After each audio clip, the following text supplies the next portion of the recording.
Tem muita diferença entre processos? Quais são as diferenças que tu enxergas entre trabalhar nesse segmento que você está, na cooperativismo e instituição financeira, para os outros segmentos, para um lojista, para um prestador de serviços?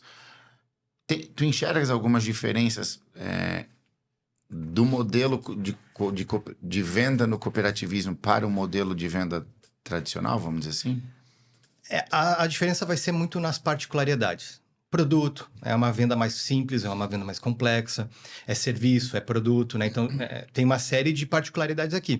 Mas as premissas, eu vejo que os princípios por trás são os mesmos. Então, quando a gente fala de execução comercial, quando a gente fala de uma gestão comercial, né?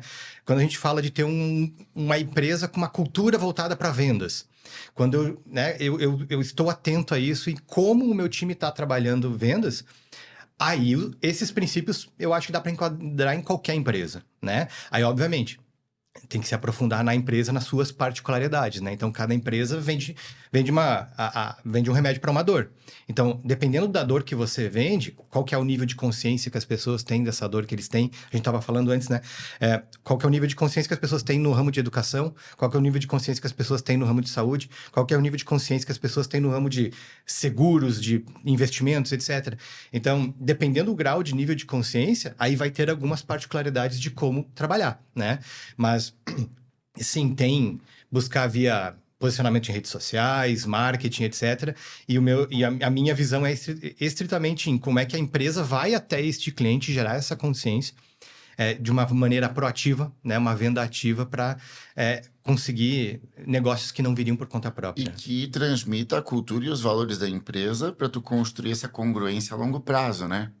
A forma que o seu vendedor trabalha fala muito sobre a sua empresa. E é ele que está lá o dia inteiro em contato com as pessoas, né? Então, trazer essa clareza de como a empresa quer ser reconhecida é fundamental. Eu costumo dizer, você só tem aquilo que você é, né? Então, para você ter o resultado que você quer com o seu cliente, você precisa ser a empresa que conquista esse resultado. Então, como o vendedor leva a venda até o cliente é fundamental para transmitir isso. E a gente vem muito de uma realidade, o brasileiro ele tem um ditado que fala assim, ele gosta de comprar, mas ele não gosta que vendam para ele. Uhum. Então,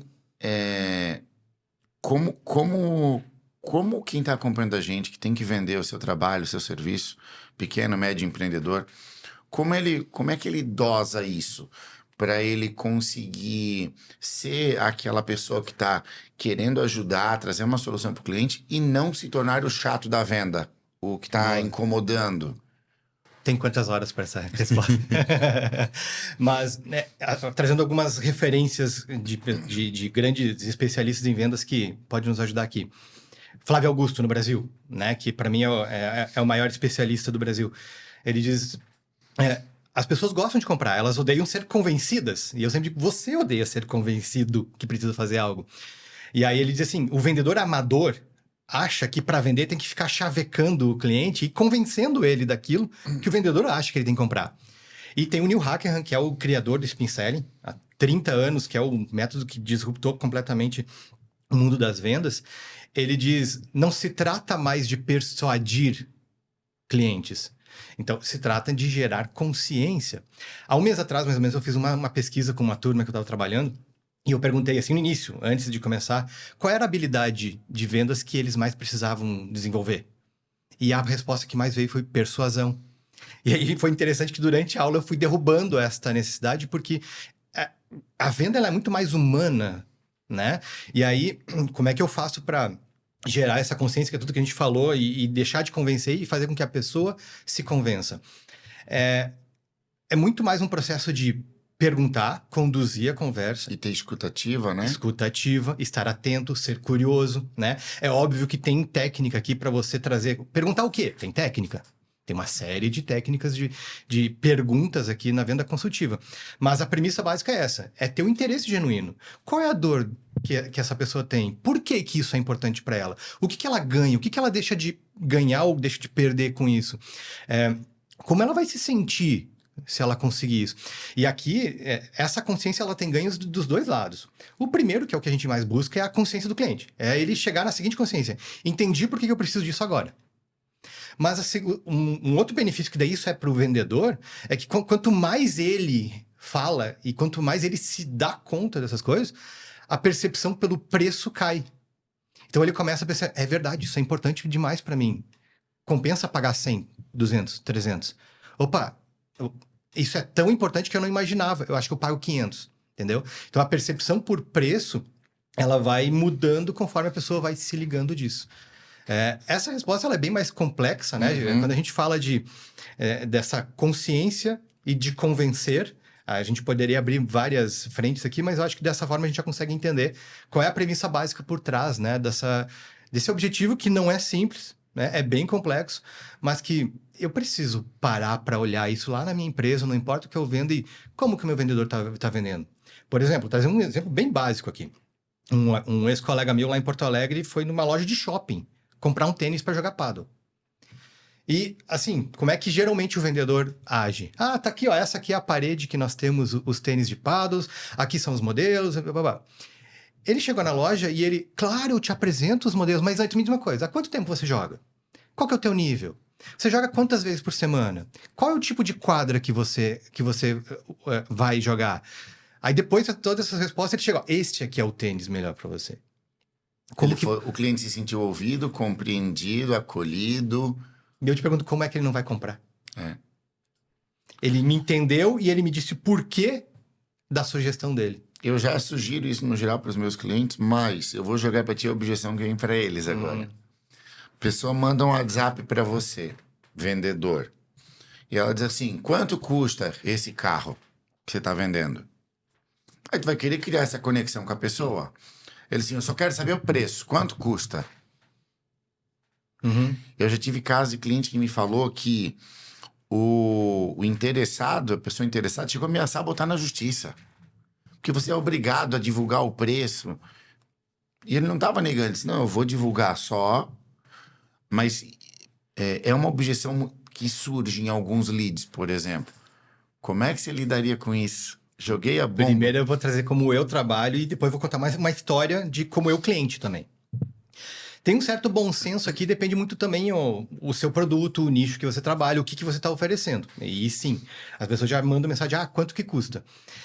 O meu modus operandi é sempre, olha, o mais importante antes de saber quanto... É que o meu nicho, ele é bem específico. Então, como é uma venda super complexa, então você não está comprando um produto de venda simples, então é natural que ele esteja mais propenso a aceitar uma conversa anterior. Então, eu sempre proponho, vamos marcar uma videoconferência para eu entender um pouquinho a sua demanda, quais são as tuas dores, e aí fazer uma proposta personalizada para ti. Quando tu recebeu uma premissa de preço, quanto custa? E você, na verdade, antes de dizer quanto custa, você quer fazer com que ele aceite conversar contigo antes. Você tem que mostrar valor para ele. Porque ele vai aceitar essa conversa pelos motivos dele, não pelos teus. Não é porque você precisa fazer uma abordagem de vendas que ele vai parar e abrir uma vídeo contigo. O que você vai gerar de benefício para ele, para que ele aceite, tá bom, eu entendi por que eu preciso de uma consulta, por que eu preciso de uma vídeo, por que eu preciso de uma visita aqui antes. Então, vende este valor para ele.